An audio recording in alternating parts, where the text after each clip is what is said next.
It's been like 2 days since I created this last devlog, and I have a lot to show you because I've been making crazy progress on this. It's still a crazy simple concept, but here we go. So I kept on going with the networking idea and kept expanding what it is the network would do. So I've been developing a room system and a party system and all that stuff, as well as having a basic level designed out to show you this in. So without further ado, here it is. And you come up and you got, not only hide that, basic character selection and all that stuff. You can create a character, right? And right now it's very primitive looking. I'm not working on artwork currently. I'm really just trying to get this engine work done first. So I'm going to come in here and I'm going to make a name, Gabe, as usual. Right, and then I'm going to select, for this one I'll select the, I guess I'm going to select the dual shot class because I know I screwed up the balancing for its ability. So it's going to be like shooting a water hose basically, which means it's probably going to be a good deal of lag. But then I can go into character selection, and as you can see, it's not 100% perfect yet in the GUI alignment and all that good stuff, but it's there, and I can select a character and I can delete an old character and all that good stuff. And I deleted the wrong character.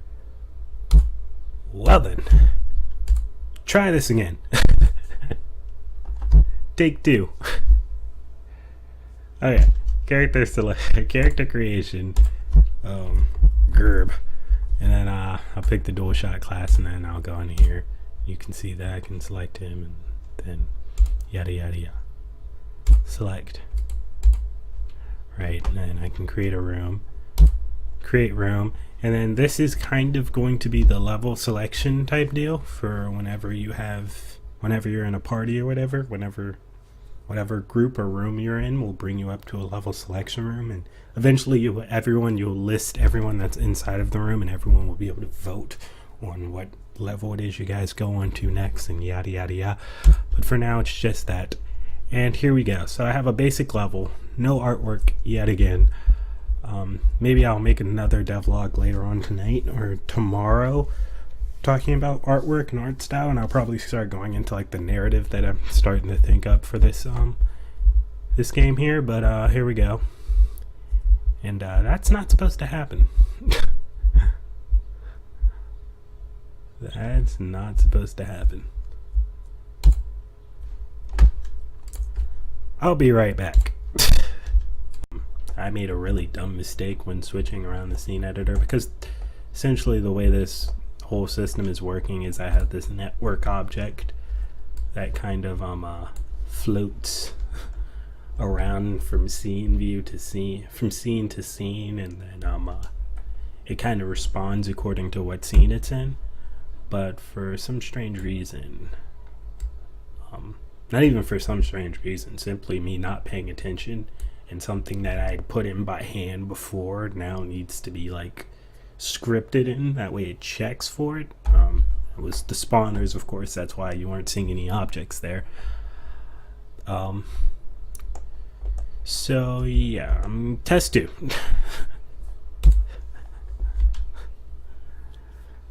Okay, so yeah, I have character creation, which I've already shown you that it's really primitive right now because I don't have any art, so character creation is besides the point anyways. Plus I haven't implemented like the power-up system that I really want yet, so character creation is just kind of bland right now. And then you go into character selection, right? And then I already have a pre-made character, so I can select him, right? So now as you can see, these two unlocked, so now I can actually go into multiplayer. Single player should not actually be unlocked currently because it does not work. It will spew an error if I try and go into it. Gives me the list of rooms, which currently there are no rooms, so I have to create a new room, and then I can give the room a name. I'm going to call this room Gabe's room.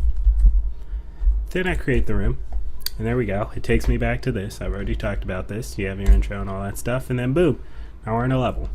This is the basic level that I've created with like a moderate amount of enemies and like 2 or 3 mini bosses. And it's really short actually, even though that has a lot of content.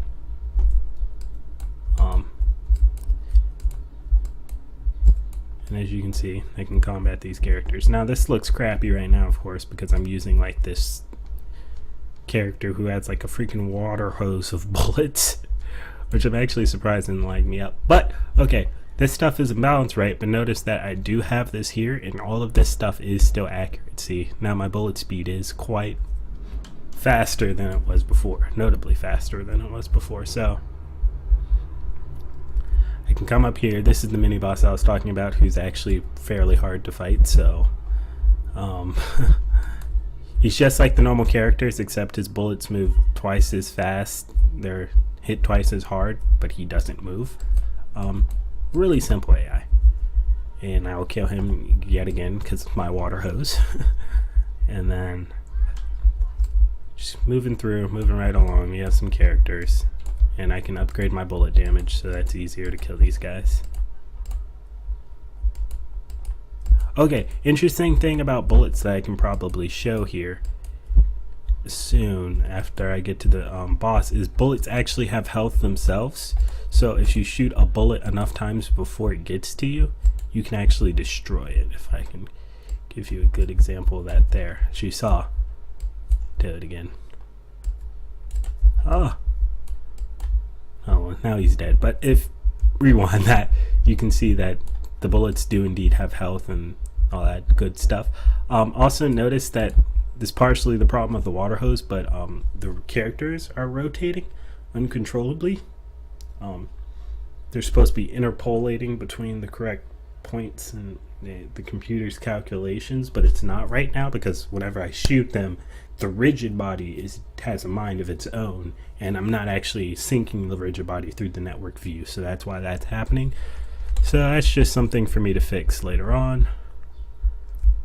And then we have a door, right? We can't actually get through this door until we come over here and fight this guy, who is the third mini boss, right? He's the precursor to getting in, right? And now notice the doors are open. So in here, this whole mini room that I came up with, this is the boss fight. I couldn't really come up with anything good at the time being, so I just came up with like these two mega characters on alternating sides that you have to fight, which of course are not challenging at all, because yet again, water hose. Just didn't want to make this video too long. And yeah, and then you have all the power-ups and stuff like that. And that's pretty much it. Of course, I'll make exits and stuff like that to the game itself, but in concept, a person could I could design up a level in about 20 minutes, make sure all the scripts and stuff are connected up, and it'll load up just like that no matter what level it is, as long as it fits the requirements of the network. Which is actually interesting, because that means that I could very easily set it up to where players themselves can make levels, which I think that would be pretty sick. But yeah, that's what I got, and the idea came from Diep.io, but it has a mind of its own now. It's completely transformed into a completely new concept. Just taking that one small thing and really expanding it goes a long way. So